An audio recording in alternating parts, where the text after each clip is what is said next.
ഇനി അടുത്തത് painting. Painting 14 രൂപ. ലൈൻ ഇടുന്നത് സെപ്പറേറ്റ് ആണ്, എക്സ്ട്രാ ആണ്.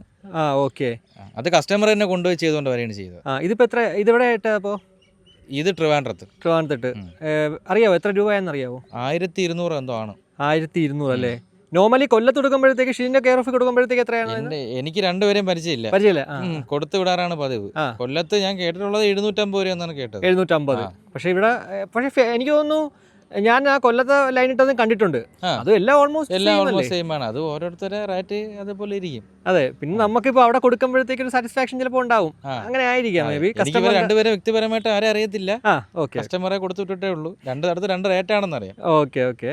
ഇനി അടുത്തത് ബഫ് ഏതൊക്കെ ചെയ്തു? പ്ലേറ്റിംഗ് ഫുള്ളായിട്ട് പ്ലേറ്റ് ചെയ്തു. Gear box cover, timing cover, clutch cover, assembly മൊത്തം. അതിനകത്ത് എഞ്ചിൻ, നമ്മളെ ക്രാങ്കീസ്, ബഫ് ചെയ്തു. സ്പോക്സ് അല്ലേ? സ്പോക്സ് എല്ലാം പ്ലേറ്റിംഗ് ആണ്. സൈക്കിളപ്പാണ് വണ്ടി. ഓക്കെ. പിന്നെ ബാക്കി handle bar, kicker, gear lever, അങ്ങനെ നട്ട് ബോൾട്ട് കാര്യങ്ങളെല്ലാം പ്ലേറ്റിംഗ് ആണ്. എത്ര ആയിട്ടുണ്ട് പ്ലേറ്റ് ചെയ്തതിന്? 16 രൂപ ആയിട്ടുണ്ട്. എഞ്ചിൻ സൈഡ് മാത്രം 10 രൂപയും പിന്നെ ബാക്കിയുള്ള പാർട്സ് എല്ലാം. ഓക്കെ, എല്ലാം കൂടി 16. അപ്പോൾ ഇനി അടുത്തത് ഷിജിൻ്റെ റേറ്റ് 10 രൂപ. അപ്പോൾ എല്ലാം കൂടി വണ്ടിക്ക് ഇപ്പോൾ എല്ലാം കൂടി ഓൾമോസ്റ്റ് ഒരു 65-70 ഒരു റേഞ്ച് വരും. നോക്കിയില്ല.